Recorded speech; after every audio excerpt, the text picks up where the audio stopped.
All right, welcome to the 5 a.m. grind. Harris, what's up, man? Nothing much, man. What's up with you? Yeah, it's good. It's good, yeah. Running my own business. It's kind of different than working for somebody. What's the biggest difference? I like having control of my time. Mm-hmm. That, to me, is invaluable. The other thing you have to do, though, is you have to light a fire under your butt, right? To keep going, to push yourself. Because you can get lazy pretty quickly. You can, because there's nobody telling you when something is due. Yeah. So you could put it off to tomorrow. But you know what? I always used to procrastinate when I had work job or at school. I was like, whatever, last minute. And I remember even undergrad, like I was not the best group member to have. Mm-hmm. But now I'm on top of things. I will work as hard as I can. Yeah. Just because, the thing is, and I am very actually impatient and unreasonable at times. Yeah. Because sometimes things will take 6 months to pan out, right? That's just how business is. It's not going to happen tomorrow, right? Mm-hmm. I think that when you're, in school and sometimes when you're working, you're always you're only seeing maybe the next month or two in terms of what you have to do. This stuff is 6 months, a year, and you're like, I just want to get there. So so you just work yourself until you get there. That's one thing I'm noticing as well. Some things would just require time, especially when you run your own business. Yeah. You want it to be right away, but it takes a little bit of time to happen. You just need patience in that sense. Yeah. Because you're playing a long-term game as opposed to a short-term one. Yeah. All right, so on this topic, very good segue in today's discussion. What I wanted to cover today is the topic about marketing, and the specific subject that I wanted to cover in this podcast is marketing a waste? So 4 questions. Number 1, why is marketing important? Number 2, do investments in marketing bring business right away? Number 3, is marketing the same thing as brand building? And number 4, why do so many businesses ignore investing in marketing? Okay? So number 1, because number 1 is an interesting question because you actually are the person that taught me this. I didn't know this at all before. And that is, why is marketing important? I did? You did. You did. I actually thought marketing was always a waste. Yeah, the title of today's podcast, I always thought, marketing, you should invest in it. It's a waste. I mean, I used to think the same thing. It was actually my dad who beat it into me. And it was, without marketing, nobody's going to know you, right? Yeah. That's why it's the most important thing. There are, and again, this is from some of the stuff that I did research in. It's not the best product that wins. It's the best known product that wins, okay? Yeah. So if you could have the best thing in the world, and you have billionaires talking about this too. I think Peter Thiel talks about it in 0 to 1. Yeah. Where he says you don't need... people think that you build and they'll come. That's not how it works. You build and then you advertise. Right? Correct. And majority of the funds raised in Silicon Valley now are pushed towards marketing and advertising to get the name out. So it's important for people to know you, to understand you, to build a relationship with you.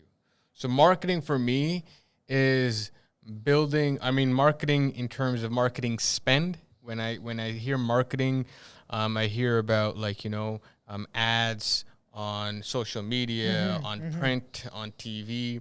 But marketing is other things as well. Marketing is going out and networking, talking to people, calls, talking to your friends and family and saying, hey, I'm doing this. If anybody needs this, send them my way. Or whatever it is. As long as you're getting your name out there, that's considered marketing, right? But marketing in terms of spending money is really scaling because, there's only so many people you could speak to, I feel right? You can speak to your family members, you can speak to a few close friends, and they can try to reach into their network and get you some kind of business for whatever you're starting. But after that, to scale, you need to be able to basically spend that money. If you want to accelerate that growth, you will develop your network over time, but if you want that serious growth, it has to be marketing. Yeah. Interesting. So you said a lot there. You said it's something about like brand building, right? Getting your name out there. Yeah. So I do feel like, I mean, if somebody doesn't know what you're doing, why would they come to you? Why would they come to you? Correct. And okay, here's the best part. Now, you yourself would now know this. When you are starting something and you have like a family that you go to and you're like, hey, people are, even if they're family, they're skeptical. They are. And it happens to everyone. It happens to everyone. You think that, okay, family and friends are going to come to you and they're going to be like, oh, wow, this, like, just here you go, help you out. But everybody's skeptical, or they're scared, or sometimes they're afraid to go sell into whatever network they have on your behalf and let them know, hey, my friend's doing this or whatever. So there's a lot of things that kind of prevent you. So marketing, getting your name in terms of a brand and out there is instilling the confidence in those people that, hey, I can do the work. You know what I mean? And then you have all these other brand assets, whether it's your website or whether it's like whatever else it is, your ecosystem that you're building around your name that helps people understand what you do and have confidence in you. Yeah, and I think what you're really saying here is marketing creates awareness, and that's really important, like you said, because if people don't know what you're doing and who you are, they're not going to give you their business. And one of the things that I really like that you mentioned, and this is going to sort of answer the second question we have as well.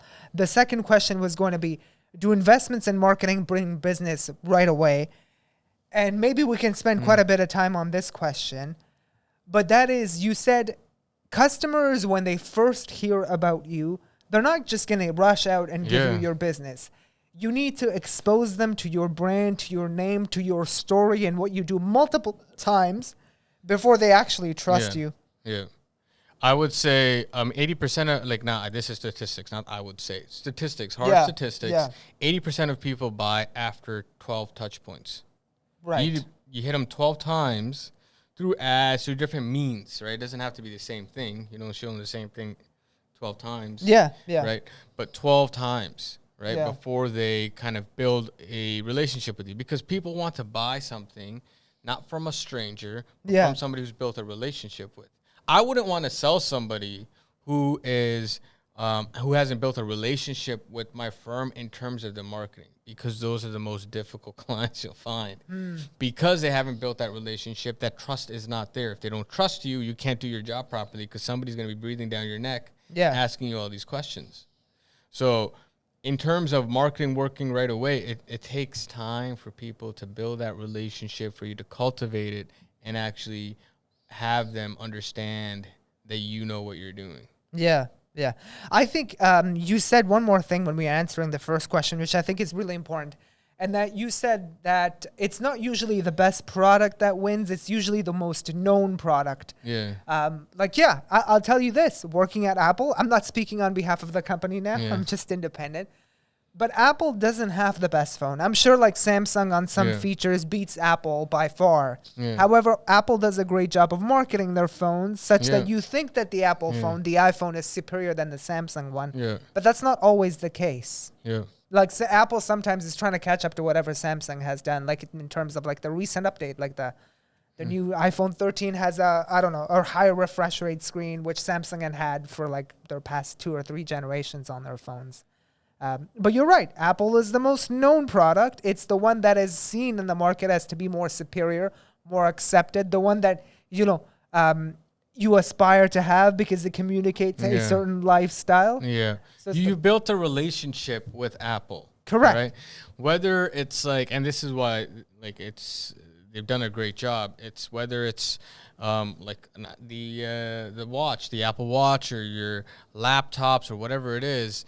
You feel a certain way when you're using it. You're using it like it's a family member. It's like it's a part of like who I am. It's a part of my identity. Samsung does not attach to your identity as well as Apple does, which is why Apple can charge so much. Right? They increase it. They say the prices are going to stay the same, and they drop their get rid of the chargers, and everybody's like, oh yeah, it's because they're trying to save the environment. All right, so going back to question number 2 then, you were saying how marketing is something that invest money in, because you got to do these 12 touch points, however many touch points it is, until a customer actually decides to buy your product. Why do businesses sometimes lose sight of that? Like they sometimes don't understand this concept. Why do you think that is? Is it because they don't see a return right away on their marketing spend? You can't correlate.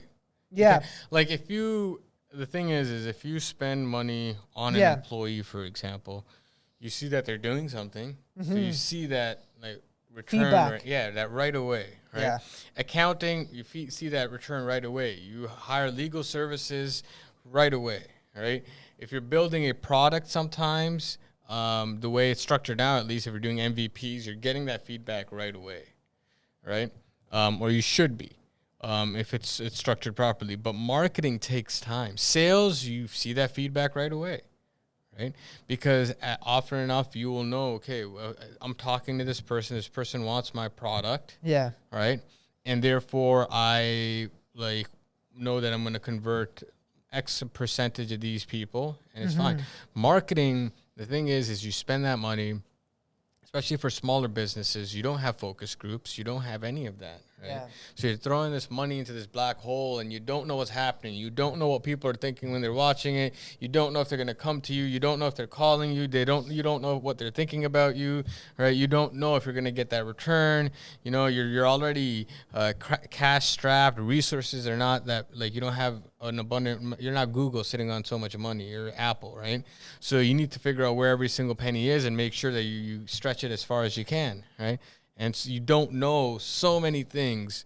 And with marketing, a lot of the information is based off of inferences. It's not direct knowledge.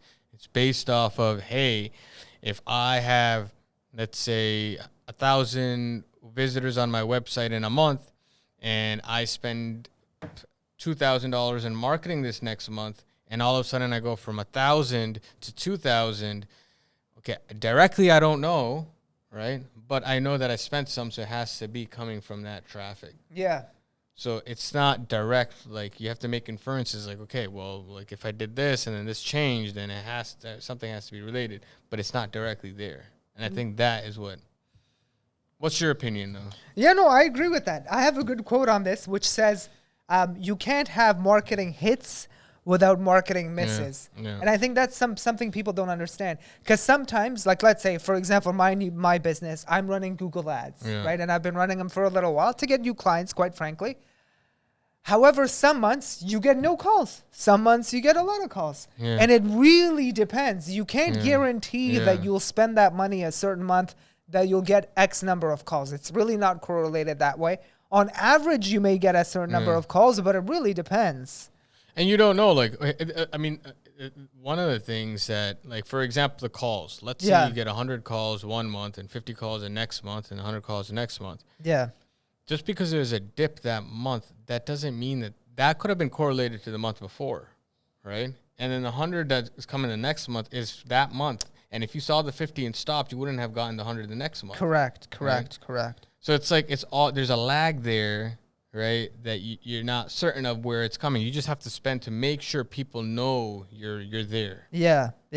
And one of the other things that I think some businesses miss about marketing as well, like, let's say you're going to buy a new shoe. Yeah. Forget a legal service or something more expensive. Yeah. A new shoe. Yeah. You do research about it. You look at reviews. You look at what it looks like, etc.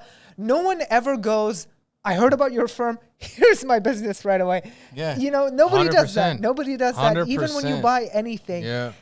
And I've made the mistake myself, because sometimes I'm like, oh, I spent money on marketing. Oh my God, like, you should get the business like right away. Like, what the hell? Yeah. And like, you kind of have to disconnect that from your head. It's not a direct correlation like this.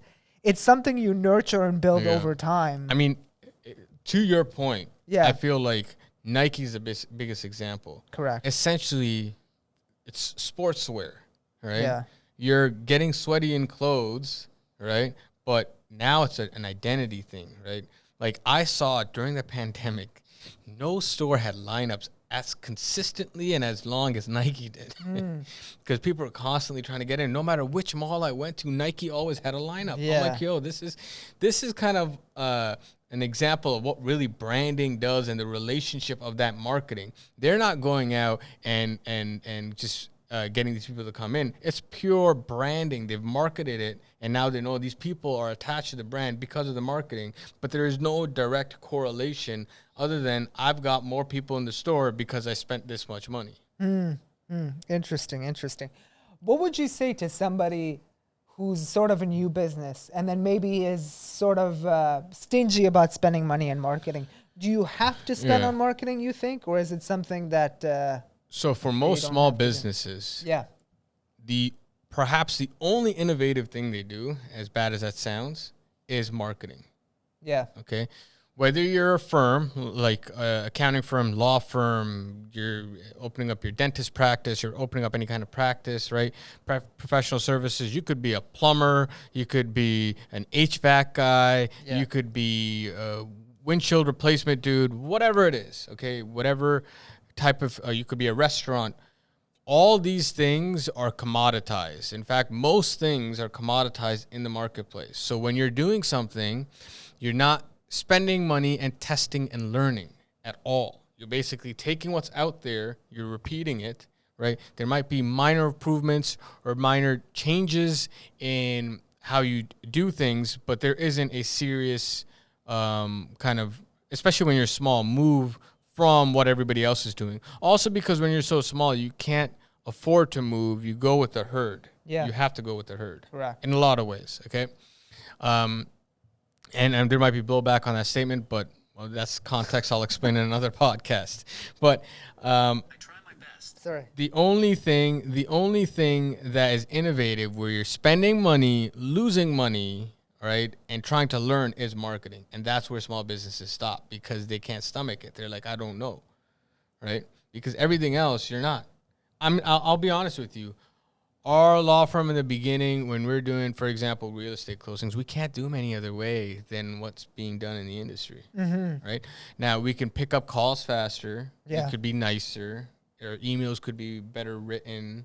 And that customer relationship goes a long way, don't get me wrong, right?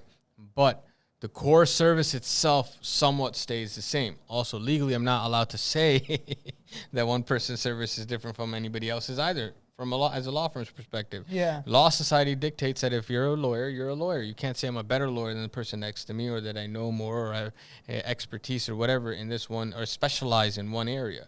You say I'm a lawyer, he's a lawyer. That's it, right? Yeah. So now all of that is done. There is no testing and learning there.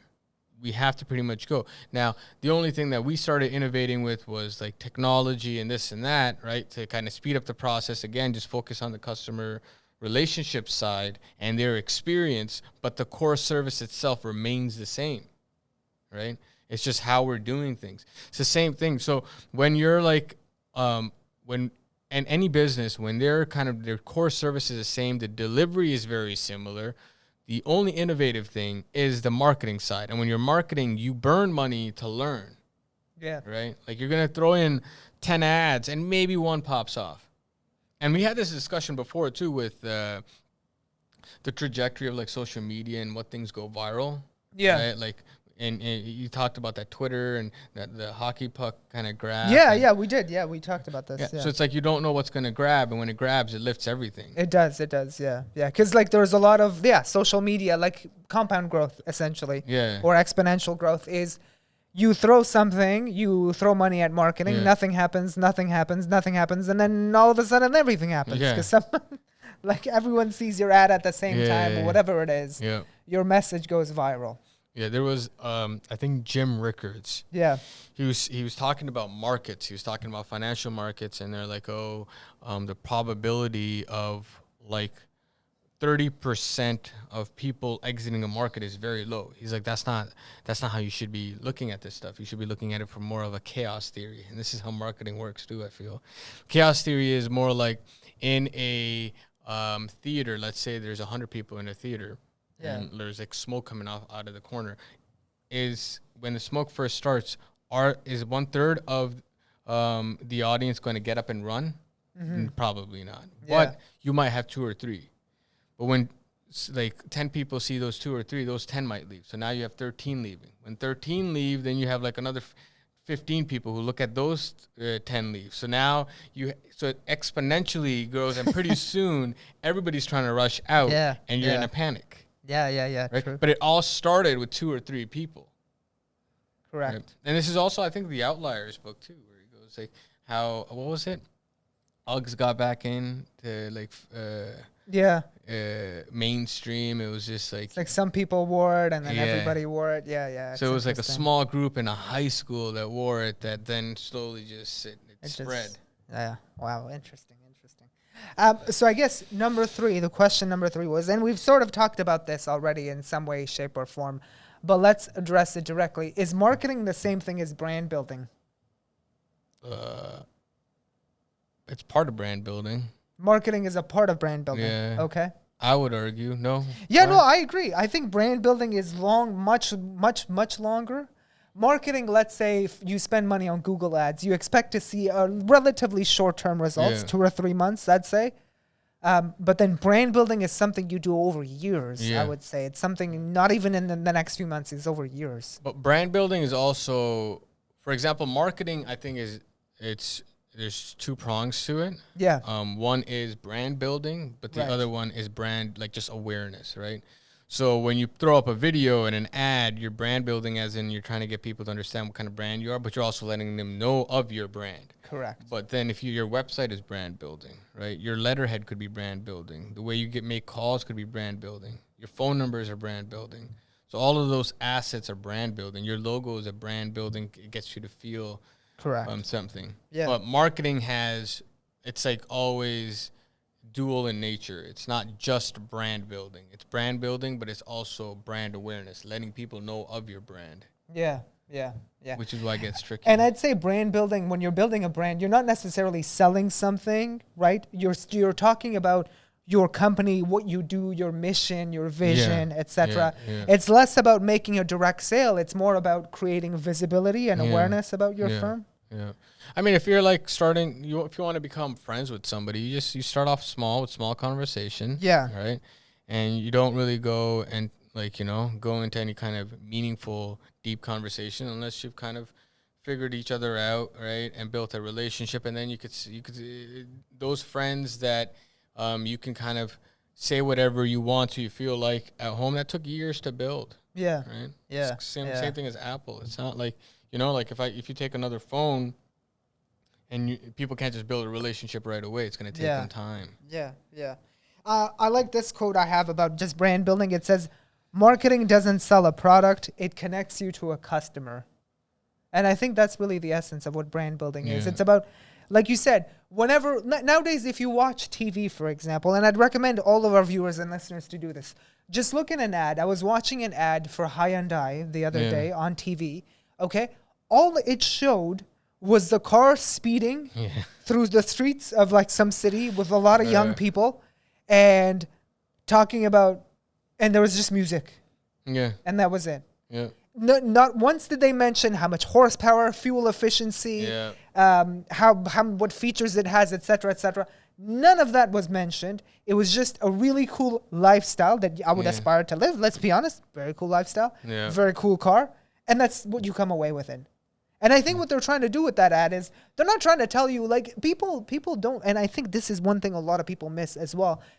People don't buy a product just because you've rattled off the number of features. Yeah. They buy it because it makes them feel a certain way, or it makes them part of this group that they want to be associated with.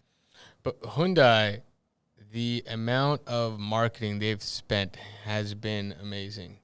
Dude, when we were in undergrad, there were Audi wasn't even big back then. Right, Audi got big in 2008 or whatever when Iron Man came out and the R8 had those lights with the dots, and then all the other manufacturers, like people liked it so much, other manufacturers started slowly copying it, and now it's just a trend. Yeah, so it was with the R8, those dotted lights that came out. Like the front lights? Yeah, the front lights. Yeah. So everybody's like, whoa, that's amazing. So that one light put this company on the map. They weren't nearly as big as they are now. Yeah. Right? They weren't nearly as big. They were still like a reputable firm, but they were not nearly as big.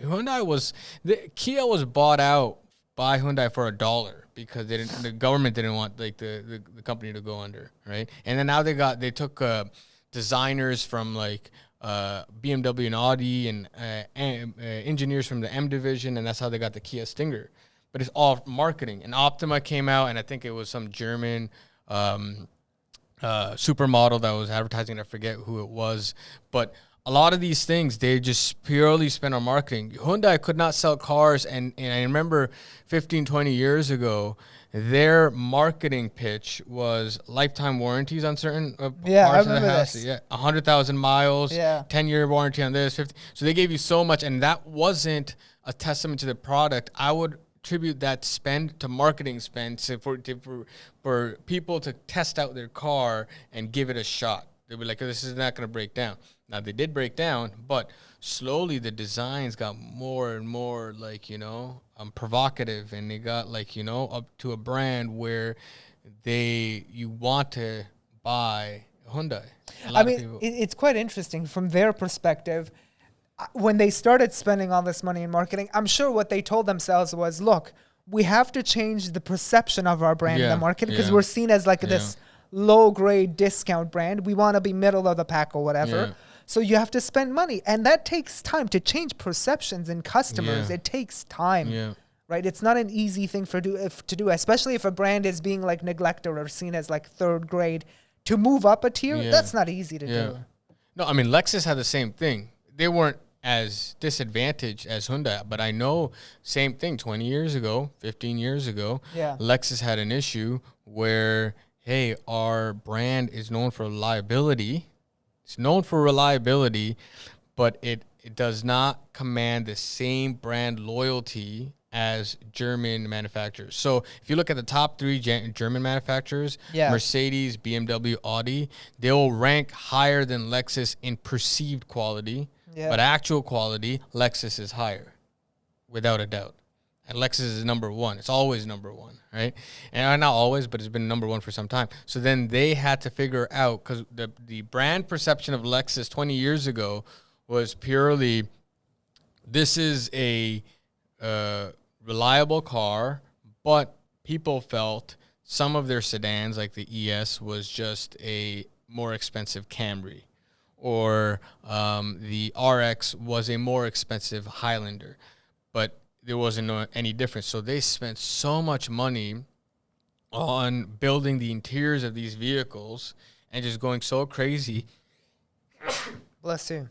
Thank you. So they're going so crazy on that now these and the design work they look pretty nice. I love if you see the LC, that is arguably one of the most beautiful cars on the road right now. Is a Lexus LC.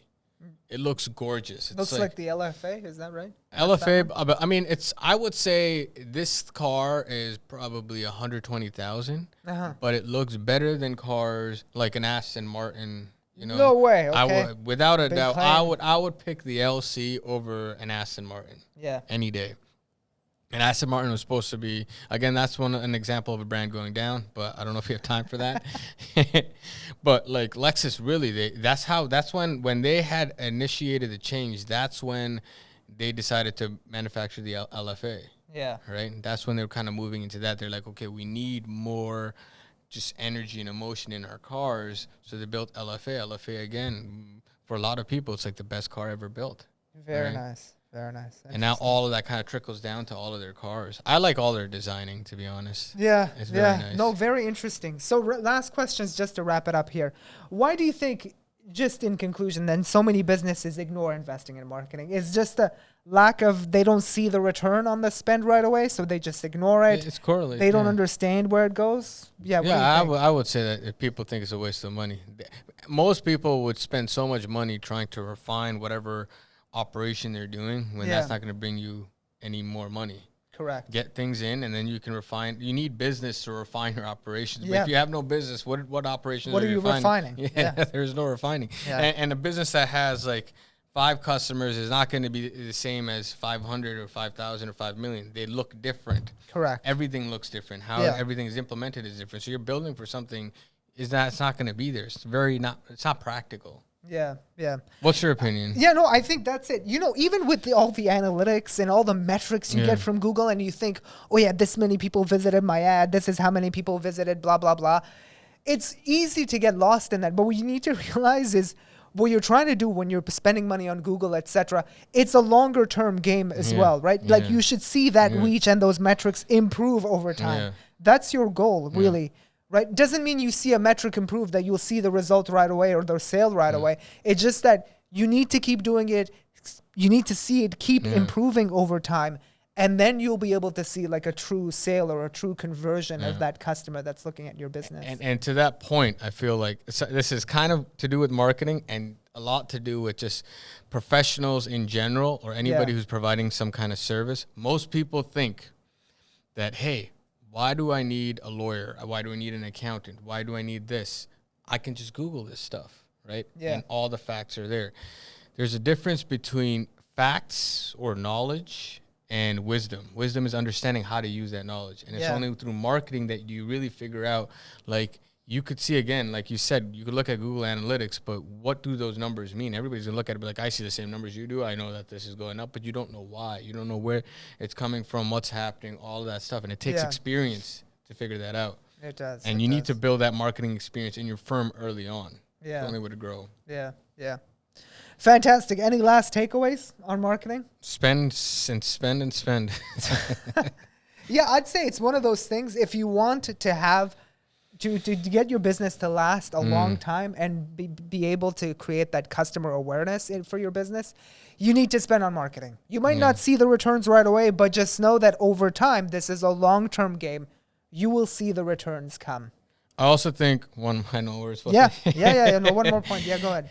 Marketing, I feel, for most businesses will depend heavily on the founders and the management team's relationship with capital. If they feel capital is something you spend money to gain pleasure from, which is what most people do, you're going to not want to spend on marketing. But when you see that marketing, like Kevin O'Leary says, it's like your army that's going out to fight for you, and you want them to bring more prisoners back in. Right? Yeah. And then it's a resource, and that's what that will completely dictate how if your business is going to succeed and how it's going to do in the long run. Yeah, fantastic. So it's like a change in attitude and perspective. All right, we'll leave it there.